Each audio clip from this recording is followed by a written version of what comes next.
Puji Tuhan, terima kasih Bro Eli untuk pujiannya. Sekarang tiba saatnya kita akan mendengar renungan firman Tuhan. Hari ini dibawakan oleh Pastor Paul. Siap-siap sebagai lektor Ibu Merliana membacakan Yeremia 32 ayat 1 sampai 22. Ibu Sarma membacakan Yeremia 32 ayat 23 sampai 44 dan Naomi membacakan Filipi 4 ayat 1 sampai 23. Kita akan berdoa untuk firman Tuhan. Ibu Santi Simanjuntak, silakan. Ya. Baik, mari kita berdoa. Bapa di sorga, segala pujian hanya bagimu Tuhan. Kiranya puji-pujian yang kami naikkan menyenangkan hatimu Tuhan Yesus. Dan saat ini kami siapkan hati kami untuk mendengarkan firman-Mu Tuhan. Firman-Mu yang mengubah kami menjadi manusia baru sesuai dengan kehendak-Mu. Urapi hamba-Mu Pastor Pauzang, berikan hikmat, cakap mengajari kami. Memberkati kami semua yang mendengarkan firman-Mu pagi ini, semuanya dipulihkan, disembuhkan. Di dalam nama Yesus, haleluya, amin. Amin, terima kasih Bu Santi. Selanjutnya kita akan membaca dari Yeremia 32 ayat 1 sampai 22. Silakan Bu Merliana. Baik, terima kasih Pak Enardo. Salam Pak Enardo. Salam Pastor Paul, Bu Ana, Pak Beli. Salam Bapak Ibu semua yang hadir di Zoom dan di YouTube. Dan salam saudara kami yang menonton kembali siaran kita hari ini. Puji Tuhan. Baiklah, marilah kita sama-sama baca firman Tuhan dari kitab Yeremia 32 ayat 1 sampai 44. Saya bacakan sampai ayat 22. Demikian firman Tuhan. Firman yang datang dari Tuhan kepada Yeremia dalam tahun yang ke-10 pemerintahan Zedekia, Raja Yehuda. Itulah tahun yang ke-18 pemerintahan Nebukadnezar. Pada waktu itu, tentara Raja Babel mengepung Yerusalem dan Nabi Yeremia ditahan di pelataran penjagaan yang ada di istana Raja Yehuda. Sebab Zedekia, Raja Yehuda, telah menahan dia di sana dengan tuduhan. Mengapa engkau bernubuat? Beginilah firman Tuhan. Sesungguhnya, aku menyerahkan kota ini ke dalam tangan Raja Babel, supaya ia mendudukinya. Zedekia, Raja Yehuda, tidak akan luput dari tangan orang Kasdim, melainkan pasti akan diserahkan ke dalam tangan Raja Babel, sehingga ia berbicara dengan dia mulut sama mulut, dan melihat dia mata sama mata. Zedekia akan dibawanya ke Babel, dan di sanalah ia akan tinggal sampai aku memperhatikannya. Demikianlah firman Tuhan. Apabila kamu berperang melawan orang Kasdim itu, kamu tidak akan beruntung. Berkatalah Yeremia, firman Tuhan datang kepadaku, bunyinya. Sesungguhnya Hanameel, anak Salum, pamanmu, akan datang kepadamu dengan usul. Belilah ladangku di antara, belilah ladangku yang di Anatot itu, sebab engkaulah yang mempunyai hak tebus untuk membelinya. Kemudian sesuai dengan firman Tuhan, datanglah Hanameel, anak pamanku, kepadaku di pelataran penjagaan dan mengusulkan kepadaku, belilah ladangku yang di Anatot di daerah Benyamin itu, sebab engkaulah yang mempunyai hak milik dan hak tebus. Belilah itu, maka taulah aku bahwa itu adalah firman Tuhan. Jadi aku membeli ladang yang di Anatot itu dari Hanameel, anak pamanku, dan menimbang uang baginya 17 shikal perak. Aku menulis surat pembelian, memeteraikannya, manggil saksi-saksi, dan menimbang perak itu dengan neraca. Lalu aku mengambil surat pembelian yang berisi syarat dan ketetapan itu, baik yang dimeteraikan maupun salinannya yang terbuka. Kemudian aku memberikan surat pembelian itu kepada Baruk bin Neria bin Mahasya di depan Hanameel, anak pamanku, di depan para saksi yang telah menandatangani surat pembelian itu, dan di depan semua orang Yehuda yang ada di pelataran penjagaan itu. Di depan mereka aku memerintahkan kepada Baruk, kataku, beginilah firman Tuhan semesta alam Allah Israel. Ambillah surat-surat ini, baik surat pembelian yang dimeteraikan itu, maupun salinan yang terbuka ini. Taruhlah semuanya itu dalam bejana tanah, supaya dapat tahan lama. Sebab beginilah firman Tuhan semesta alam Allah Israel. Rumah, ladang, dan kebun anggur akan dibeli pula di negeri ini. Sesudah aku berikan surat pembelian itu kepada Baruk bin Neria, berdoalah aku kepada Tuhan, kataku, Tuhan Allah, sesungguhnya Engkaulah yang telah menjadikan langit dan bumi dengan kekuatanmu yang besar dan dengan lenganmu yang terentang. Tiada suatu apapun yang mustahil untukmu. Engkaulah yang menunjukkan kasih setiamu kepada beribu-ribu orang dan yang membalaskan kesalahan bapa kepada anak-anaknya yang datang kemudian. Ya Allah yang besar dan perkasa, namamu adalah Tuhan semesta alam, besar dalam rancanganmu dan agung dalam perbuatanmu. Matamu terbuka terhadap segala tingkah langkah anak-anak manusia dengan mengganjar setiap orang sesuai dengan tingkah langkahnya dan sesuai dengan buah perbuatannya.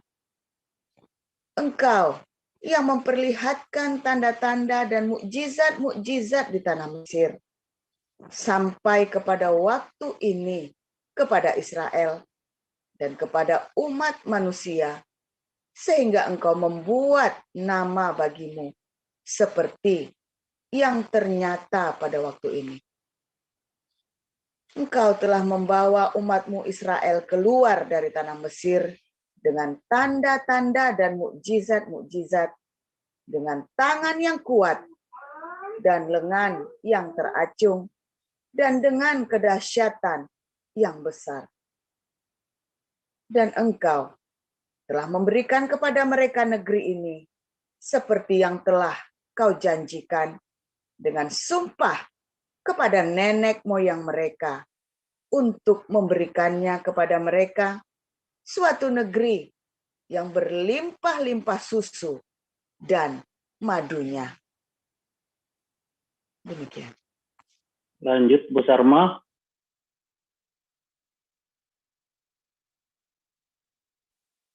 Baik, saya akan membacakan kebenaran firman Tuhan. Yeremia 32 ayat 23 sampai 44. Beginilah firman Tuhan. Kemudian mereka memasuki dan mendudukinya, tapi mereka tidak mendengarkan suaramu dan tidak berkelakuan menurut Tauratmu. Mereka tidak melakukan segala apa yang kau perintahkan kepada mereka untuk dilakukan. Sebab itu engkau melimpahkan kepada mereka segala malapetaka ini. Sesungguhnya tembok-tembok pengepungan yang dipakai untuk merebut kota telah sampai mendekatinya oleh karena pedang, kelaparan dan penyakit sampar. Maka kota itu telah diserahkan kepada orang-orang Kasdim yang memeranginya. Maka apa yang kau firmankan itu telah terjadi. Sungguh, engkau sendiri melihatnya. Namun engkau, ya Tuhan Allah, telah berfirman kepadaku, belilah ladang itu dengan perak dan panggillah saksi-saksi. Padahal kota itu telah diserahkan ke dalam tangan orang-orang Kasdim. Firman Tuhan datang kepada Yeremia bunyinya, sesungguhnya akulah Tuhan, Allah segala makhluk. Adakah sesuatu apapun yang mustahil untukku? Sebab itu beginilah firman Tuhan, sesungguhnya aku berikan kota ini ke dalam tangan orang-orang Kasdim dan ke dalam tangan Nebukadnezar Raja Babel, dan ia akan merebutnya. Orang-orang Kasdim yang memerangi kota ini akan datang membakarnya dan menghanguskannya, serta dengan rumah-rumah yang di atas sotohnya orang membakar korban kepada Baal, mempersembahkan korban curahan kepada Allah lain untuk menimbulkan sakit hatiku. Sebab orang Israel dan orang Yehuda hanyalah melakukan yang jahat di mataku sejak masa mudanya. Sungguh, orang Israel hanya menimbulkan sakit hatiku dengan perbuatan tangan mereka. Demikianlah firman Tuhan. Ya, kota ini telah membangkitkan murka dan kehangatan amarahku, mulai dari hari didirikannya sampai hari ini, sehingga aku harus menyingkirkannya dari hadapanku, karena segala kejahatan yang dilakukan oleh orang Israel dan orang Yehuda untuk menimbulkan sakit hatiku, oleh mereka sendiri, raja-raja mereka, pemuka-pemuka mereka, imam-imam mereka, nabi-nabi mereka, orang Yehuda dan penduduk Yerusalem. Mereka membelakangi aku dan tidak menghadap kepadaku. Dan sekalipun aku mengajar mereka terus-menerus, tiada mereka mau mendengarkan atau menerima pengajaran. Mereka menempatkan dewa-dewa mereka yang menjijikkan di rumah yang di atasnya namaku diserukan untuk menajiskannya. Mereka mendirikan bukit-bukit pengorbanan untuk Baal di lembah Ben Hinnom, untuk mempersembahkan anak-anak lelaki dan anak-anak perempuan mereka pada Molok sebagai korban dalam api.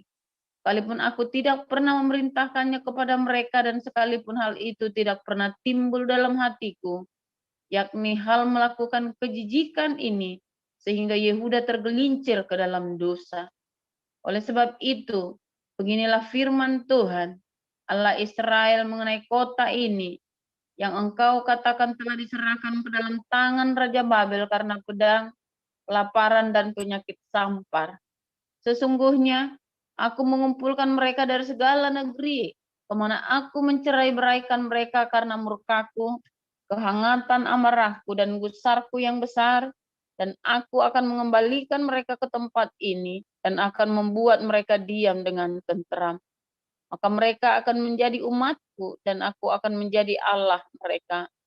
Aku akan memberi mereka satu hati dan satu tingkah langkah, sehingga mereka takut kepadaku sepanjang masa untuk kebaikan mereka dan anak-anak mereka yang datang kemudian. Aku akan mengikat perjanjian kekal dengan mereka, bahwa aku tidak akan membelakangi mereka, melainkan akan berbuat baik kepada mereka. Aku akan menaruh takut kepadaku ke dalam hati mereka, supaya mereka jangan menjauh daripadaku. Aku akan bergirang karena mereka untuk berbuat baik kepada mereka, dan aku akan membuat mereka tumbuh di negeri ini dengan kesetiaan, dengan segenap hatiku dan dengan segenap jiwaku. Sebab beginilah firman Tuhan, seperti aku mendatangkan kepada bangsa ini segenap malapetaka yang hebat ini, demikianlah aku mendatangkan ke atas mereka keberuntungan yang kujanjikan kepada mereka. Orang akan membeli ladang lagi di negeri ini yang kamu katakan, itu adalah tempat tandus tanpa manusia dan hewan, itu telah diserahkan ke dalam tangan orang-orang Kasdim. Orang akan membeli ladang-ladang dengan perak, menulis surat pembelian, memeteraikannya dan memanggil saksi-saksi di daerah Benyamin, di sekitar Yerusalem, di kota-kota Yehuda, di kota-kota pegunungan, di kota-kota daerah bukit, dan di kota-kota tanah Negeb, sebab aku akan memulihkan keadaan mereka. Demikianlah firman Tuhan. Demikian. Lanjut, Naomi. Baik, terima kasih Pak Nardo. Saya akan membacakan Filipi 4. Karena itu, saudara-saudara yang kukasihi dan yang kurindukan, sukacitaku dan mahkotaku, berdirilah juga dengan teguh dalam Tuhan. Hai saudara-saudaraku yang kekasih, Euodia kunasihati dan Sintike kunasihati, supaya sehati sepikir dalam Tuhan. Bahkan, kuminta kepadamu juga, Sunsugos, temanku yang setia, tolonglah mereka, karena mereka telah berjuang dengan aku dalam pekabaran Injil, bersama-sama dengan Clemens dan kawan-kawanku sekerja yang lain, yang namanya tercantum dalam kitab kehidupan. Bersukacitalah senantiasa dalam Tuhan. Sekali lagi kukatakan, bersukacitalah. Hendaklah kebaikan hatimu diketahui semua orang. Tuhan sudah dekat. Janganlah hendaknya kamu khawatir tentang apapun juga, tetapi nyatakanlah dalam segala hal keinginanmu kepada Allah dalam doa dan permohonan dengan ucapan syukur. Damai sejahtera Allah yang melampaui segala akal, yang memelihara hati dan pikiranmu dalam Kristus Yesus. Jadi akhirnya, saudara-saudara, semua yang benar, semua yang mulia, semua yang adil, semua yang suci, semua yang manis, semua yang sedap didengar, semua yang disebut kebajikan dan patut dipuji, pikirkanlah semuanya itu. Dan apa yang telah kamu pelajari, dan apa yang telah kamu terima, dan apa yang telah kamu dengar, dan apa yang telah kamu lihat padaku, lakukanlah itu. Maka Allah sumber damai sejahtera akan menyertai kamu. Aku sangat bersukacita dalam Tuhan, bahwa akhirnya pikiranmu dan perasaanmu bertumbuh kembali untuk aku. Memang selalu ada perhatianmu, tetapi tidak ada kesempatan bagimu. Kukatakan ini bukanlah karena kekurangan, sebab aku telah belajar mencukupkan diri dalam segala keadaan. Aku tahu apa itu kekurangan, dan aku tahu apa itu kelimpahan. Dalam segala hal dan dalam segala perkara, tidak ada sesuatu yang merupakan rahasia bagiku, baik dalam hal kenyang maupun dalam hal kelaparan, baik dalam hal kelimpahan maupun dalam hal keuangan. Segala perkara dapat kutanggung di dalam Dia yang memberikan kekuatan kepadaku. Namun baik juga perbuatanmu, bahwa kamu telah mengambil bagian dalam kesusahanku. Kamu sendiri tahu juga, hai orang-orang Filipi, pada waktu aku baru mulai mengabarkan Injil, ketika aku berangkat dari Makedonia, tidak ada satu jemaat pun yang mengadakan perhitungan hutang dan piutang dengan aku selain daripada kamu. Karena di Tesalonika pun kamu telah 1-2 kali mengirimkan bantuan kepadaku. Tetapi yang kuutamakan bukanlah pemberian itu, melainkan buahnya, yang makin memperbesar keuntunganmu. Kini aku telah menerima semuanya, semua yang perlu daripadamu. Malahan lebih daripada itu, aku berkelimpahan, karena aku telah menerima kirimanmu dari Epafroditus, suatu persembahan yang harum, suatu korban yang disukai, dan yang berkenan kepada Allah. Allahku akan memenuhi segala keperluanku dan menurut kekayaan dan kemuliaannya dalam Kristus Yesus. Dimuliakanlah Allah dan Bapa kita selama-lamanya. Amin.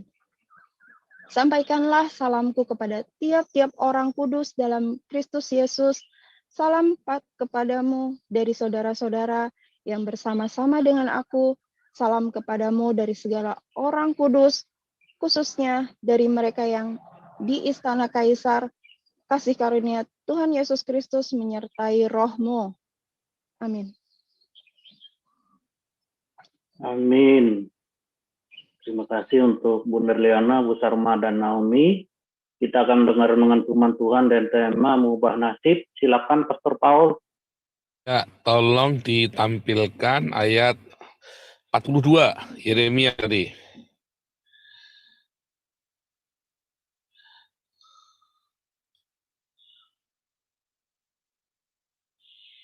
Bagus nih ayat ini ya.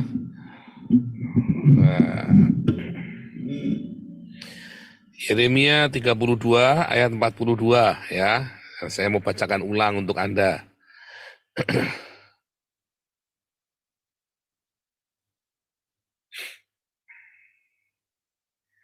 Dikasih warna ya. 42. Yeremia tadi yang 32, ayatnya yang 42.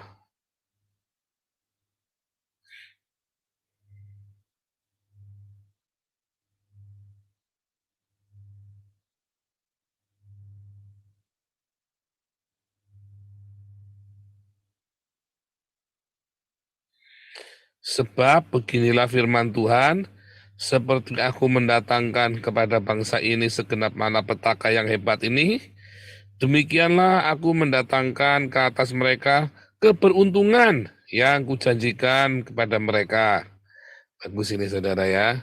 Saudara, berapa banyak hari ini saudara lagi terpuruk, lagi susah, lagi kere, lagi ruwet. Saya nggak tahu, tapi saya berharap Anda yang sudah 2 tahun dalam komunitas ini ya, jangan kere lagi, jangan ruwet lagi saudara ya. Ada perbaikan dalam kehidupan, ekonomi, keluarga. Kalau yang masih susah, jangan takut saudara ya, telepon saya ya. Anda yang masih susah konseling ya, private dengan saya. Anda yang sudah ikut 2 tahun tapi masih ruwet ya. Kalau Anda jujur, ya saya akan tuntun Anda. Kalau Anda muter-muter, biasanya tak marahi. Karena Anda susah itu ya karena Anda muter-muter gitu loh. Tapi kalau Anda jujur, terus biasanya saya tangani, oh karena masalah ini cepat nanti selesai saudara ya. Serius saudara ya, bukan dukun. Karena Alkitab ya, firman Tuhan ya, atau hukum Tuhan bekerja dengan sebuah pola. Tetapi katanya tidak dimengerti, oh benar, cara Tuhan bekerja, ya, Anda jangan dikte, entah itu nanti duitnya dari mana, entah itu kesembuhannya dari mana, Anda jangan mendikte Tuhan. Caranya tidak terselami, saudara. Bagaimana bisa, ya, tiba-tiba orang-orang bule Jerman minta bisa dibaptis gitu ya, dan satu rombongan lagi itu. Nah itu kan cara Tuhan, jangan diatur-atur. Ya kan? Cara Tuhan nggak bisa diatur-atur, saudara. Bagaimana saya bisa nginjili orang Yahudi? Ya, sebentar lagi dibaptis juga. Cara Tuhan jangan diatur-atur lagi, saudara ya. Pokoknya tugas kita menyampaikan. Tetapi ada suatu pola yang kita bisa tahu cuman polanya. Pola Tuhan bekerja.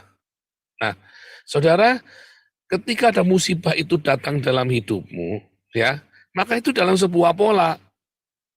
Makanya kita hamba-hamba Tuhan yang ya saya nggak tahu kalau Anda nggak mengamati ya. Kalau saya mah hamba Tuhan dari tahun 99 ya. Saya mengamatin saudara ya pola ini ya. Dari 99 saya sudah ditabiskan dan saya mengembalakan ya. Jadi saya kalau datang konseling, saya simpan di hati saya saudara ya. Ya. Dan selalu berpola. Baik hidup saya sendiri maupun orang-orang yang konseling dengan saya. Ya kelebihannya kita hamba Tuhan kan orang konseling sama saya. Kan kelebihannya kan hanya itu saudara ya. Jadi kita punya data banyak. Ya kan kalau Anda yang tidak melayani sebagai konselor atau sebagai gembala ya Anda kan tidak mendapat privilege buat konseling kan. Ya ada tapi 1-2. Kalau saya kan hampir tiap hari ada orang konseling dulu itu ya. Kebetulan saya memang di misi dan di pengembalaan. Nah saudara, dari hasil konselor itu, semua juga polanya sama. Pasti habis ini, habis ini, habis ini, saudara. Ya, jadi kalau saya tahu, ya seringkali itu sebetulnya karena memang saya mengamati pola itu, dan saya mencocokkannya dengan diri saya sendiri. Ada yang meleset enggak? Bukan Tuhan yang meleset, saya yang salah nangkap, saudara. Saya yang tidak melihat ada kedalaman yang lain. Nah, tetapi biasanya sih nggak meleset. Ya, biasanya nggak meleset. Apalagi sudah masa-masa begini ya, saya kembali melayani Tuhan dari tahun 2015 ya. Selama 7 tahun, 8 tahun ini, saya 8 tahun lah ya. Ini sudah kita benar-benar hidup takut akan Tuhan ya, dan kita hidup benar-benar full time, fokus dengan pelayanan ini, saudara ya. Bahkan kita masuk ke dalam pelayanan profetik yang lebih dalam ya, saudara. Sehingga Memang ada banyak sekali yang dibukakan di kita bisa mengerti pola itu, kita bisa tahu kedalaman pola itu, saudara. Tahu polanya dan tahu kedalamannya. Makanya, saudara, saya bilang, kalau kamu 2 tahun dalam komunitas ini dan kamu belum dirubahkan hidupmu, nasibmu belum berubah, kamu harus telepon saya. Ya kalau nggak mau juga nggak apa-apa, nggak ada hukumannya.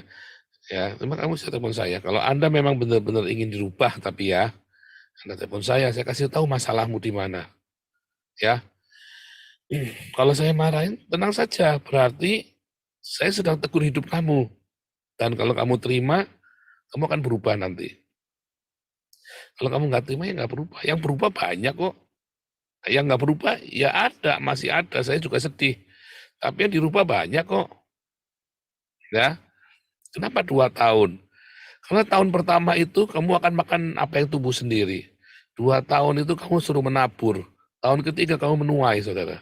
Tahun keempat kamu sudah lepas. Seharusnya begitu, saudara ya. Lepas sama sekali. Tahun kedua kamu akan menabur, ya kan? Tahun ketiga kamu menuai dari hasil taburanmu. Tahun pertama apa yang tumbuh sendiri, artinya sisa-sisa dalam kondisi yang tidak karu-karuan. Tapi kamu akan mendapat pertolongan. Itu pola ya. Kemarin kita sudah belajar di dalam Yesaya berapa itu? Saya lupa itu kemarin ya. Inilah tandanya bagimu ya. Tahun pertama kamu akan makan apa yang tumbuh sendiri. Tahun kedua kamu akan menuai dari tanaman yang pertama. Tahun ketiga kamu akan nabur. Tahun keempat kamu akan hidup dalam kelimpahan, saudara. Baik itu secara rohani maupun secara jasmania. Itu sebuah pola ya. Nah, saudara, pola ini kemudian saya pelajari setiap saat secara kesempatan. Saya konselingin orang, saya ini ya, saudara, saya bikin satu riset kecil ya. Sebab begini firman Tuhan, aku akan mendatangkan kepada bangsa ini seperti aku mendatangkan kepada bangsa ini segenap malapetaka yang hebat ini, demikianlah aku mendatangkan ke atas mereka keberuntungan. Sama seperti kemarin Tuhan membiarkan hidupmu hancur, ketika kamu datang sama Tuhan, kamu akan dipulihkan sepasti itu. Bukan sebanyak itu, tapi sepasti itu, saudara. Kemarin kan hancur, pasti kan? Iya, pasti hancur, Pak. Tuhan akan pulihkan kamu sepasti itu, saudara. Gitu loh, mantap. Sama seperti kemarin saya hancur sampai rata tanah, sampai kerong gitu ya. Sepasti itu Tuhan pulihkan saya, Tuhan berkati hidup saya, saudara, hari ini. Sepasti itu. Kalau Anda tidak mengalami dalam 2 tahun ini, ada yang salah dengan hidupmu. Ya, Anda harus mulai introspeksi, saudara. Benar-benar dengan serius. Ya, biasanya karena Anda kebanyakan rewel. Tapi kan kebanyakan tapi ngomong sama saya itu. Intinya Anda diam saja, lakukan, saudara. Diam saja, lakukan. Diam aja, lakukan. Ya, begitu saudara sudah mulai tawar-tawaran, ya, Anda sudah mulai nawar, mengubah karakter, tapi kan dia dulu Pak yang mulai, ya siapa yang tahan Pak digituin, ya karepmu. Kan dia dulu Pak yang mulai. Siapa suruh kamu balas? Siapa yang tahan Pak digituin Pak? Ya karepmu, saudara. Anda mau dipulihkan apa enggak? Saya sudah cerita apa adanya ya. Bagaimana saya sampai dipermalukan, sampai saya nangis dipermalukan itu ya saudara ya. Karena apa saudara? Dalam kondisi biasa saya bisa habisin kamu. Permalukan seperti itu, aduh bisa tak puntir-puntir kepalanya. Tapi hari itu saya memang sudah bertekad, saya akan diam. Wah, dipermalukannya luar biasa oleh pecundang. Yang memalukan saya ini pecundang, saudara ya. Yang kalau tak bentak sedikit aja mungkin bisa berak-berak itu, saudara. Tetapi makanya saya bisa kasih tahu saudara, karena saya ngalamin, saudara ya. Saya tahu seperti apa beratnya. Sama seperti Tuhan Yesus. Ketika Tuhan Yesus berkata ampuni, dia tahu seperti apa, saudara, yang namanya pengampunan itu. Ya, kalau dewa-dewa lain bilang suruh ngampuni, emang kamu pernah ngerasain kayak saya? Nggak pernah, saudara. Jadi orang aja nggak pernah, dewa-dewa lain. Ya kan, kalau dewa, ya kan, nggak pernah. adanya jadi manusia sakti. Yesus itu manusia biasa seperti kita. Ya. Makanya ketika Allah menjadi manusia yang bernama Yesus yang bisa mati, yang bisa merasakan semua emosi dan kelemahan kita, ya, maka ketika kita berseru kepada Tuhan, Bapa, aku sakit. Maka sang Bapa itu mengatakan, aku tahu rasanya. Aku tahu yang dirasakan hatimu. Kalau Allahnya tetangga, nggak bisa, saudara. Aku marah. Aku tahu rasanya. Gundulmu peang, kapan kamu jadi manusia? Kapan kamu merasakan yang kurasakan? Makanya nasihatnya selalu salah. Ya nasihatnya nggak akan benar, saudara. Karena dia tidak merasakan yang kamu rasakan. Tidak pernah merasakan apa yang manusia rasakan. Beda dengan Tuhan Yesus. Dia merasakan yang terasakan. Jadi Anda tidak bisa berdalih-dalih lagi. Anda nggak bisa kebanyakan ngomong, kebanyakan alasan. Pertobatan, kalau Anda benar-benar mau metanoia, mau breakthrough dalam hidupmu, Anda jangan kebanyakan alasan. Serius. Alasan-alasan yang kamu sebutkan, saya sudah tahu semua, karena saya juga sebelumnya sudah melontarkan hal yang sama, makanya saya tambah hancur. Mana bisa Pak, kan kita harus begini, ini realita kehidupan, orang mau pukulin kita ya kita pukul dulu Pak. Ya terserah kamu, kalau kamu mau pilih jalan itu saudara. Jalan Tuhan Yesus beda. Kalau kamu masih ingin membalas, kalau kamu masih ingin menyakiti orang lain, kalau kamu masih ingin untuk selalu klarifikasi membersihkan namamu, ya terserah. Pak Paul juga sering klarifikasi. Enggak, saya klarifikasi kalau masalah uang, ada orang mempertanyakan uangnya, saya jawab uangnya. Tapi kalau yang lain-lain saya nggak mau ngeladenin, saudara ya. Bukan sombong, bukan juga nggak punya jawabannya. Lalu buat apa? Mungkin Tuhan lagi suruh dia buat mempermalukan saya. Kan begitu, saudara. Pikirannya simpel aja. Biarin saja. Artinya, maksudnya dia sedang dipakai oleh iblis untuk menghancurkan kita. Ya biar saja. Ya.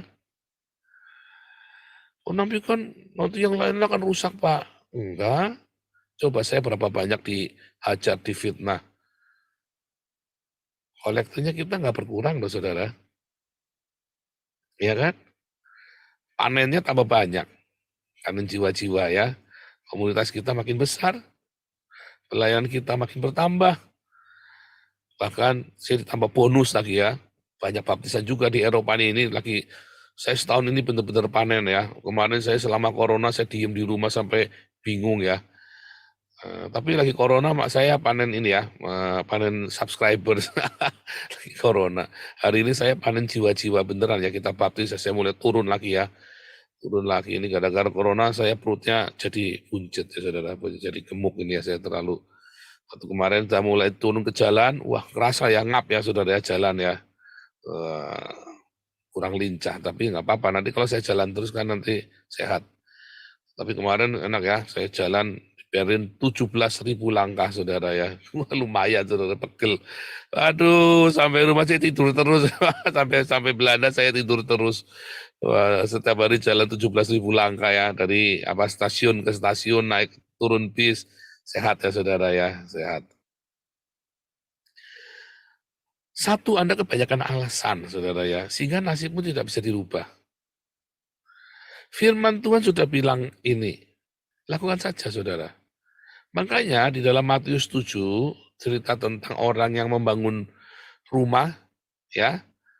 Yang satu membangun di atas batu, satu membangun di atas pasir. Itu apa saudara? Firman Tuhan berkata, berbahagialah orang yang mendengar logos. Belum rema loh saudara. Belum rema, baru logos. Kamu kalau dengar firman Tuhan, kamu kan mengerti. Lakukan saja. Jangan kebanyakan alasan. Kalau kamu lakukan, kamu akan bangun rumahmu di atas batu, bukan di atas pasir. Itu intinya. Kedua, saudara. Satu tadi, karena kamu bandel, ngeyel. Ya. Banyakkan alasan. too many reason to say no, the only reason to say yes is willingness. Mau apa enggak? Jangan banyak cincong lu. Mau apa enggak jalanin? Mau, jalanin. Jadi nanti. Jadi, yehi wa yehi. Jadi maka terjadilah, saudara ya. Yehi wa yehi. Terjadi maka terjadilah ya. Kejadian 1 ayat 3. Yang kedua, ya, karena hidupmu itu ya mentalitas hedonisme, ya. Kere tapi mentalitas hedonisme, saudara. Ya kan? Belum lagi kamu pegang uang miliaran, baru pegang ratusan ribu. Tapi gayamu itu loh, pengennya yang hedon. Ya repot, saudara. Saya setiap hari kerja 10 jam, saudara ya.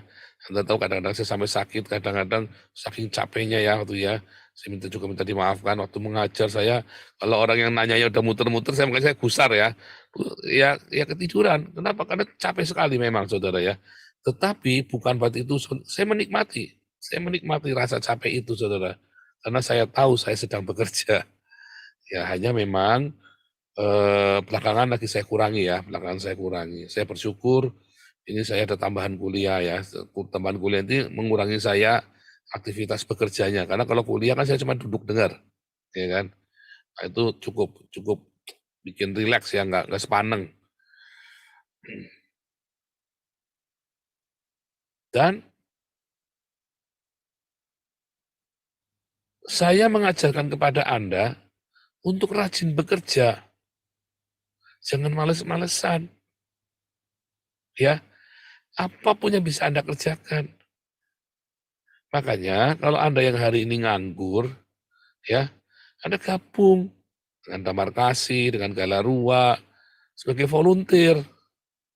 Walaupun Anda nganggur, nggak apa-apa, jadi volunteer.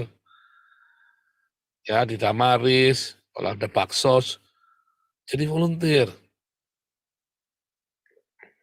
Kalau ada pensiunan, ada banyak duit, nganggur, jadi volunteer, saudara ya, lebih bagus lagi.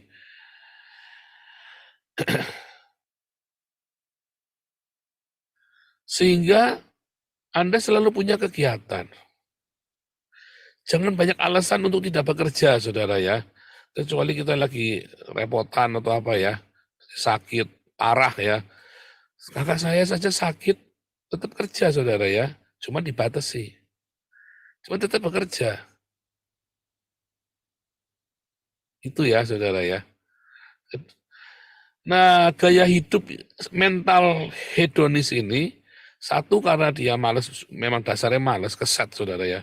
Dan Tuhan tidak akan berkati orang-orang yang malas ini, saudara. Kenapa saya senang dengan rajin, dengan bekerja ya, walaupun lelah badannya. Satu, saya tidurnya jadi gampang, saudara ya. Saya kemana-mana mau gampang, saya mau pergi kemana-mana tidur mah tinggal ngorok aja, saudara. Duduk aja saya bisa tidur, saudara ya. Saya lagi nonton TV di depan begitu ya. Begitu sudah dikasih bantal, ya tidur, saudara. Langsung. Nggak pakai ngitung, nggak sampai 10 kali itu anak saya itu kalau ngitung. Dihitung, tiba-tiba udah ngorok. Mungkin begitu kasih bantal, udah baring, sambil nonton TV, udah tidur dah saya. Ya karena capek. Ya, karena capek, jadi tidur enak. Tapi kedua, ya ketika kamu bekerja, ketika kamu mengerjakan sesuatu, kamu akan keluar kreativitasmu. Saya waktu pertama kali masuk Belanda itu udah boleh kerja sama sekali ya. Nggak boleh kerja sama sekali. 1 tahun itu saudara bayangin, nggak boleh kerja. 1 tahun. Selama 1 tahun itu saya jadi tukang kebun, saudara ya. Jadi tukang kebun saya. Bersihkan rumahnya orang Yahudi ini, ya.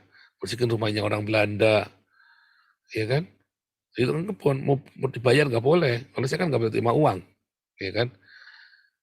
Saya nggak mau terima uang, nggak boleh terima uang. Sebab kalau terima uang saya melanggar nanti ya. Jadi saya nggak mau terima uang. Tapi saya kerja.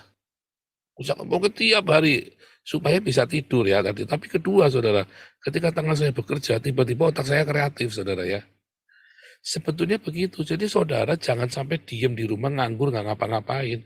Karena saat tanganmu bekerja, walaupun itu belum menghasilkan uang, yang penting kamu bekerja, lakukan sesuatu. Ketika kamu lakukan sesuatu, nanti tiba-tiba otak kamu jadi kreatif, tiba-tiba ada ide-ide yang lain, saudara ya. Saya kemudian jadi bisa bikin kelas-kelas evangelis itu ya. Itu dimulai dari gara-gara saya ngerjain tukang kebun begitu, saudara. Saya terus mulai bikin kelas evangelis, kelas apologetik. Sekarang kita sudah punya Bible College, saudara. Bukan cuma kelas-kelas aja, udah jadi Bible College kita sekarang. Resmi, saudara, enggak resmi, bukannya enggak resmi ya. Kita semua yayasan semua kita beres, surat-surat semua dokumen kita beres, saudara. Ketika kamu bekerja, kamu kan kreatif. Kalau kamu makin malas, kamu akan makin terjerembab.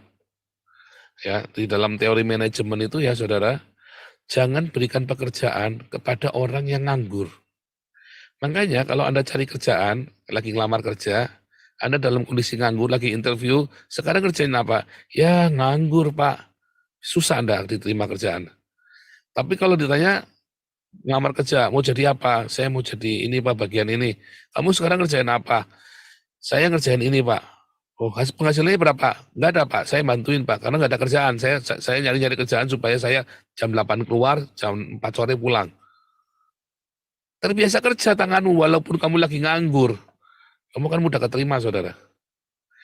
Atau Anda sedang bekerja di perusahaan lain lalu pindah. Kenapa kamu pindah? Karena saya mau gajinya lebih gede, Pak. Saya mau kerjanya lebih banyak. Di sana nggak dikasih. Dikasih, saudara, kerjaan. Ya, orang nganggur cari kerjaan susah. Tapi orang yang lagi kerja, makanya kerja apa saja kamu kerjain. Waktu kamu ngelamar kerjaan, jangan sampai kamu dalam kondisi nganggur. Apa saja kamu kerjakan, saudara. Karena ketika kamu kondisi lagi nganggur, kamu ngelamar kerjaan, susah diterima. Gitu ya, rahasianya itu. Jangan kasih kerjaan sama orang nganggur, karena makin nggak diselesaikan sama nggak dikerjain. Kasih kerjaan sama orang yang lagi rajin, yang lagi sibuk.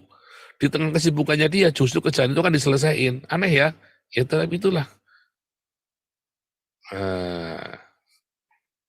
Lalu yang ketiga, masalahnya mengapa kamu belum dirubah nasibnya? Ya, karena kamu bergaya hidup mewah. Tadi malas kerja, yang kedua gaya hidupmu mewah maunya. Kamu mau bersenang-senang. Belajarlah seperti Paulus mencukupkan diri dengan apa yang ada. Ya, maka Allahku akan mencukupi segala keperluanku menurut kekayaan dan kemuliaannya. Itu terjadi apabila Anda pertama mencukupkan diri dengan apa yang ada. Kalau sampai lebih, itu berarti untuk diakonia. Bukan terus lebih dikit terus suami istri balapan ngabisin duit, saudara. Geblek ini ya, karena ada yang begitu kan, suami istri balapan ngabisin duit. Terus nanti besok tiba-tiba isinya komplain, Pak, mesin cucinya ini, Pak, nggak asik, Pak. Ini belinya yang satu, dan yang supaya satu tabung yang ini kan kudu mindahin repot. Ya udah dek, tenang dek, saya bisa tak nyangkul lagi, cangkul yang dalam, maksudnya utang lagi, cari utangan. Ya nanti buat cangkulan lagi, cangkul yang dalam, ya kan, kredit belum kelar, tambahin lagi. Jangan begitu, saudara. Makanya Tuhan nggak berkati hidupmu. Begitu Tuhan berkati, nggak cukup lagi. Kamu bilangnya kurang terus, kurangnya bukan buat karena kamu mencukupkan dirimu, tapi kurangnya gara-gara kamu itu tadi, mencangkul yang dalam, bukan tutup lubang. Stop, saudara. 3 hal ini yang utama yang membuat nasibmu nggak bisa dirubah. Sampai kapanpun. Kamu harus stop. Makanya seringkali Tuhan bikin kamu sampai hancur, sampai habis, sampai ludes, sampai kamu dipermalukan, sampai kamu udah diam. Seringkali begitu. Saya ngalami ketemu orang-orang yang seperti itu. Saya tanya, kenapa kamu udah ini saja? Terus dia bilang, enggak, Pak Paul, kali ini saya mau hidup yang benar. Lembaran baru. Oh, bagus. Dari situ saya belajar sama orang-orang ini, saudara ya. Bagaimana disiplin dalam hidup mereka. Ya, ubah nasibmu. Sepasti Anda bertobat dari hal-hal ini, saudara. Ya, tentu saudara tetap melakukan firman Tuhan ya. Maka Tuhan bilang apa, saudara? Sama seperti malapetaka itu kemarin terjadi sama kamu, maka sepasti itu juga aku akan memulihkan dan mendatangkan berkat bagimu, saudara. Ya, ayo bertobat. Pulih, saudara ya. Masa yang lain dipulihkan Anda masih terpuruk? Lakukan firman Tuhan, jangan malas bekerja, jangan buka tutup lubang. Ya, jangan suka utang-utang, jangan suka bergaya hidup mewah. Nggak punya ya udah. Nggak usah maksa, nggak usah kredit lagi, saudara. Ya, kalau nggak punya sudah, nggak usah. Tuhan Yesus memberkati. Haleluya.